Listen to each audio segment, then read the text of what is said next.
कि मुझे आज अपने सामने वो बहादुर और फौलादी सैनिक दिखते हैं जिन्होंने अपनी जवानी भारतीय सेना को समर्पित की है और जिनके बिना भारत नेपाल का रिश्ता इस मुकाम तक शायद नहीं पहुंचता। आप आज यहाँ दूर दूर से आए हैं, इसके लिए मैं आप सभी का हृदय से आभार व्यक्त करता हूँ।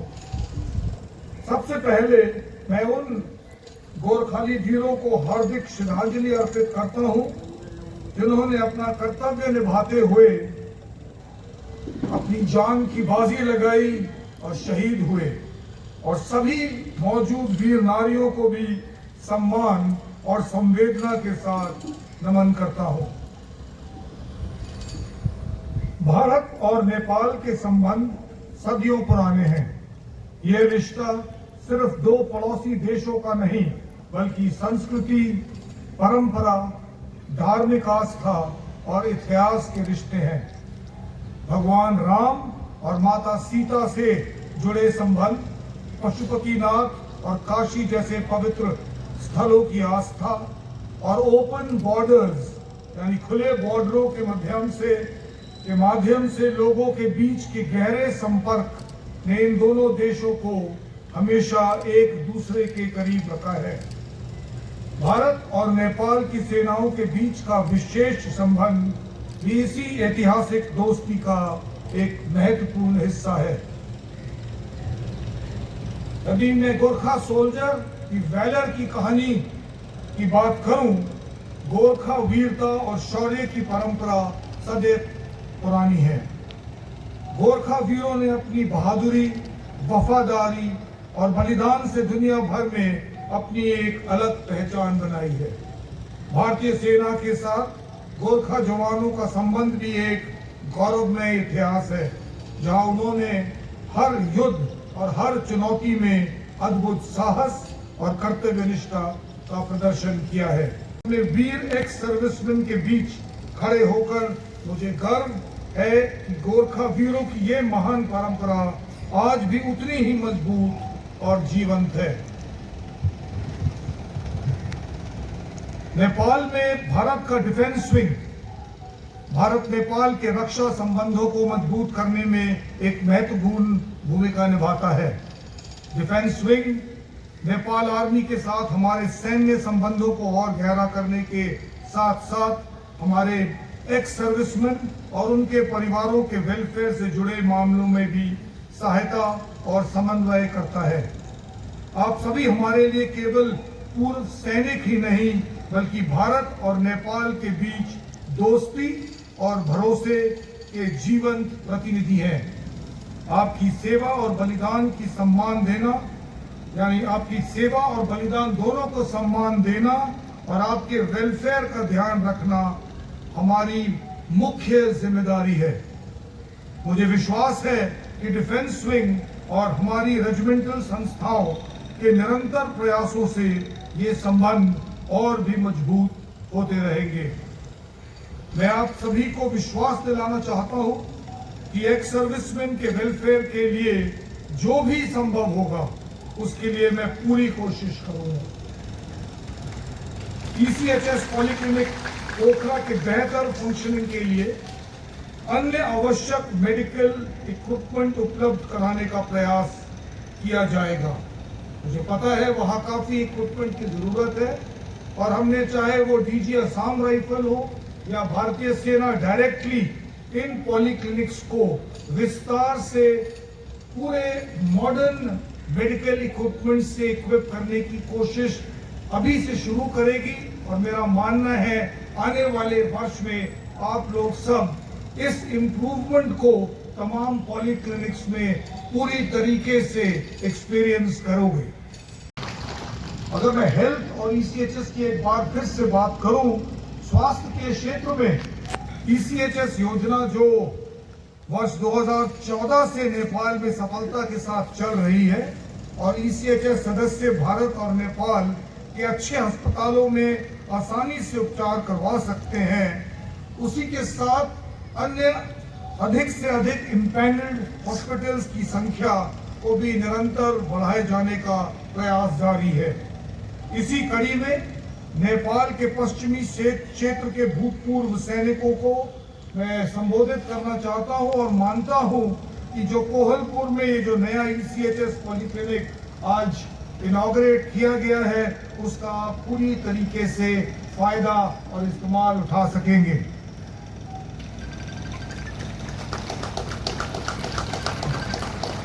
भूतपूर्व सैनिकों और उनके परिवारों को स्वास्थ्य सेवाओं के लिए काठमांडू, बुटवल या पोखरा जाने की आवश्यकता अब इन भूपों को नहीं पड़ेगी। और मेरा मानना है क्योंकि एक नया पॉलीक्लिनिक है, इसमें व्यवस्थाएं भी अव्वल दर्जे की वहां पेश की जाएंगी।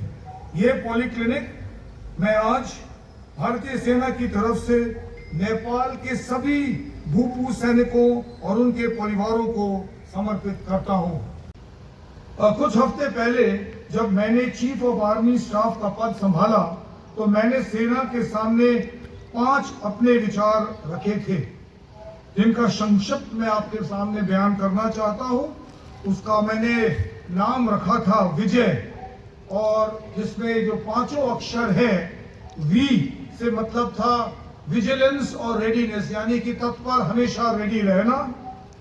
इनोवेशन यानी I से इनोवेशन और ट्रांसफॉर्मेशन, यानी हर नए मैदान में अपने आप को तैयार रखना।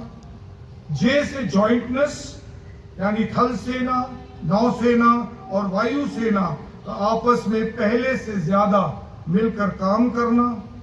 A से आत्मनिर्भरता, यानी कि आने वाले समय में भारत इस प्रयास में है कि आने वाला युद्ध तमाम भारतीय इक्विपमेंट से लड़ा जाए, यानी कि हम अपनी अगली लड़ाई भारतीय इक्विपमेंट का इस्तेमाल करते हुए जीते। तो ये है आत्मनिर्भरता। और मेरे लिए जो मुख्य अक्षर है, और ये सब आपके सामने आपको संबोधित करते हुए जो Y है, उसको मैंने योद्धा का नाम दिया, क्योंकि मेरा मानना है कि जो सबसे जूनियर मोस्ट सोल्जर भारतीय सेना का है और यहां मेरे सामने बैठे सबसे वरिष्ठ भूपू, ये सब मेरी डिक्शनरी में योद्धा में शामिल होते हैं। आप लोग सब योद्धा हैं और इन सब योद्धाओं पर भारतीय सेना को गर्व है, और हम हमेशा यही कामना करते हैं कि आप और आगे फूले फले, और जिस भी प्रकार से भारतीय सेना हमारे नेपाल में स्थित तमाम भूपों का ख्याल रख सके, हम किसी प्रकार की भी कसर आने वाले टाइम में नहीं छोड़ेंगे।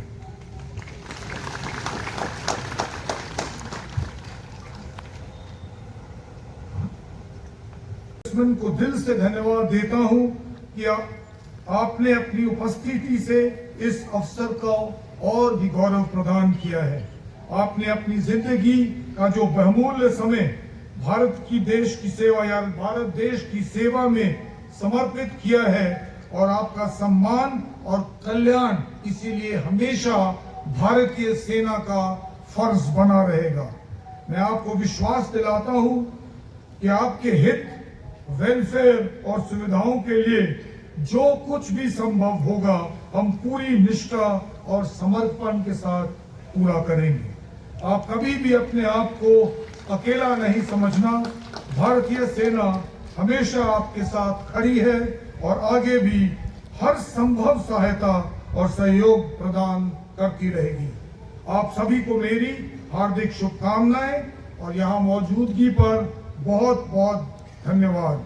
दुर्गा माता आप सबको सदैव रक्षा करे। धन्यवाद। जय हिंद, जय नेपाल, जय भूपू। 86